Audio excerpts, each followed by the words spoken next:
வணக்கம் நண்பர்களே. இன்றைக்கு ஒவ்வொரு நாளும் ஒவ்வொரு பதிவுகளுடைய சாமுண்டி மந்திராலயா ஒரு எளிய முறையில் எதிரிகளை சம்காரம் பண்ணுறது. இது பலிதமாகுமா அப்படின்னா அது ஒரு கேள்விக்குறி தான். 90% ஆகுங்கிற ஒரு நம்பிக்கையோடு நீங்கள் பண்ணிங்கன்னா நிச்சயமாக அது உங்களுக்கு பலிக்கும். அதாவது எதிரியை நம்மளே சில பொருளாதார மாந்திரிகரை பார்க்காம பண்ணக்கூடிய விஷயங்களை சொல்கிறேன். ஒரு சில சின்ன விஷயங்கள் தான். பயங்கரமான எதிரிகர் அவர் மாந்திரிகரை சார்ந்து ஒரு சேஃப்டியாக இருக்கார், இல்லை குலதெய்வம் அவங்களுக்கு ஸ்ட்ராங்காக இருக்குன்னா அந்த வேலை பலிக்காது. முதல்ல நான் சொல்லிடுறேன். பலிக்காத வேலைக்கு ஏன் வீடியோ போட்டிங்கன்னு கேட்காதீங்க. ஒரு தெரிஞ்சுக்கிடணும் அப்படிங்கிறது தான். என்ன பண்ணணும் அப்படின்னு கேட்டிங்கன்னா, சுடுகாட்டிலேருந்து சாம்பல் எடுக்கணும். ஏதாவது ஒரு ஆம்பளையில் விட்டு எடுத்துக்கிடுங்க. லேடிஸ் இதில் தவிர்த்துறது நல்லது. சுடுகாடுனா எங்கேயாவது பழக்கமான யாராவது உங்களுக்கு தெரிஞ்ச நண்பர், அங்கே வேலை பார்க்கக்கூடிய நண்பர்கிட்ட சொல்லி எனக்கு எடுத்து கொடுங்கன்னா, அவர் நிற்கிற டயத்தில் எரிஞ்சிட்டு இருக்க டயத்தில் கொஞ்சம் சாம்பல் எடுக்கணும். எரிஞ்சு முடித்து காரியம் பாலெலாம் தொளிச்சிட்டு போனதுக்கப்புறம் எடுத்திங்கன்னா அதில் வேல்யூ இருக்காது. எரிஞ்சு அந்த அந்த அந்த அதுக்கு அதில் உள்ள சாம்பலை அவங்ககிட்ட கேளுங்க. அதில் ஒர்க் பண்ணுறவங்க அவங்க என்ன ஒர்க்குன்னு நான் சொல்ல விரும்பலை. அதில் வேலை செய்யக்கூடிய அந்த நண்பர்கிட்ட இந்த மாதிரி எனக்கு கொஞ்சம் சாம்பல் வேணும் அப்படின்னு கேட்டிங்கன்னா அவங்க அந்த சாம்பலை எடுத்து கொடுப்பாங்க. சும்மா ஒரு சாமிக்கு தேவைப்படுது அப்படின்னா தருவோம். அந்த சாம்பலை எடுத்து ஒரு முட்டையில், இப்போவும் சொல்கிறேன், நாட்டுக்கோழி முட்டை வாங்கணும். நான் எப்போதுமே நாட்டுக்கோழி முட்டை தான் இது பண்ணுவேன். நாட்டுக்கோழி முட்டையில் அவங்க பேரை எழுதணும். பேரை எழுதி அந்த சாம்பலை இதையும் ஒன்றா வச்சு கட்டணும். கட்டதுக்கு முன்னால் அவங்க நடந்து போகக்கூடிய தெருவு காலடி அக்யூரேட்டாக காலடி மண் கிடச்சா சரி, இல்லைன்னா அவங்க நடந்து போகக்கூடிய முச்சந்தியில் இருக்கக்கூடிய காலடி மண்ணை எடுத்து அந்த மண், சாம்பல், முட்டை மூணையும் ஒரு கட்டணும். கட்டி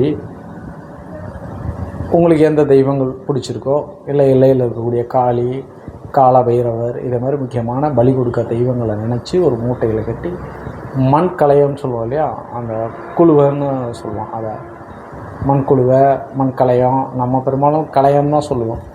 அந்த இதுக்குள்ளே வச்சு கருப்பு துணியில் கட்டணும்.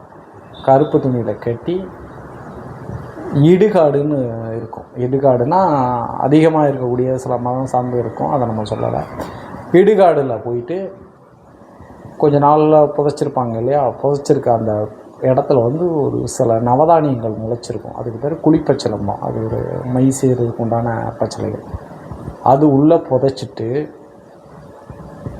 நீயே கேளு அப்படின்னு சொல்லி உங்கள் மனதார எதை வேண்ட முடியுமோ வேண்டிட்டு வந்துடுங்க.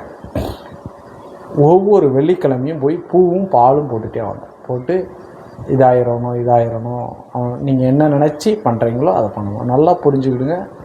அக்யூரேட்டாக இருக்கணும். சுடுகாட்டில் உள்ள சாம்பல் போய் அவங்க காரியம் பால் தெளிச்சிட்டு போனதுக்கப்புறம் எடுக்கக்கூடாது. நல்லா புரிஞ்சுக்கிடுங்க. அவங்க அங்கத்தை கரைச்சதுக்கப்புறம் எடுக்கிற சாம்பல் வேல்யூ கிடையாது. எடுக்கிறதுக்கு முன்னால் இப்போவும் சொல்கிறேன், அந்த புதைக்கிற இடம் ஆல்ரெடி ஆள் புதைச்ச இடத்த சுடுகாட்டில் எடுத்து இடுகாட்டில் புதைக்கணும். மிக முக்கியமான தெளிவாக தெரிஞ்சுக்கொள்ளக்கூடிய நண்பர்களே, உங்களுக்கு அந்த தெரிஞ்ச நண்பர்கிட்ட கேட்டு எடுங்க அப்படின்னு சொன்னால், அந்த சாம்பல் எப்போ உள்ளது, அகோர மரணமாக இயற்கை மரணம்னா வேலை செய்யாது. அகோர மரணமாக இருக்கும். அவங்க அகோர மரணமாக இருந்தால் மட்டும்தான் அது வேலை செய்யும். அந்த அகோரமாக இருக்கக்கூடிய மரணத்தில் இருக்கவங்க எடுத்து அந்த சாம்பலை நீங்கள் கைப்பற்றி, இது அவர் காலடி மண்ணையும் கைப்பற்றி, இல்லை தெருவில் உள்ள மண்ணை கைப்பற்றி, அதுக்கப்புறம் முட்டையில் அவர் பேரை எழுதி மூணையும் கட்டி குடுவையில் வச்சு இடுகாட்டில் போய் ரகசியமாக புதைச்சிருங்க. இது பிரச்சனைக்குரியதான். வெளியே தெரிஞ்சுதான் உங்களுக்கும் பிரச்சனையாகும். விதைச்சிட்டு நீங்கள் என்ன வேண்டுறீங்களோ அது இந்த தெய்வீக ஆற்றலில் உங்களுக்கு கிடைச்சி அவங்களுக்கு என்ன ஆகும்னு நினைக்கிறீங்க, அது என்ன ஆகும்னு நான் சொல்லக்கூடாது. அது உங்கள் சார்ந்த விஷயம். என்ன இவங்களுக்கு இப்படி தான் ஆகணும் அப்படின்னு நீங்கள் நினச்சிங்கன்னா அது அப்படியே ஆகும். அதனால் கொஞ்சம் எச்சரிக்கையாக செய்யுங்க. பெண்கள் இதை செய்ய வேண்டாம், ஆண்களே செய்யுங்க.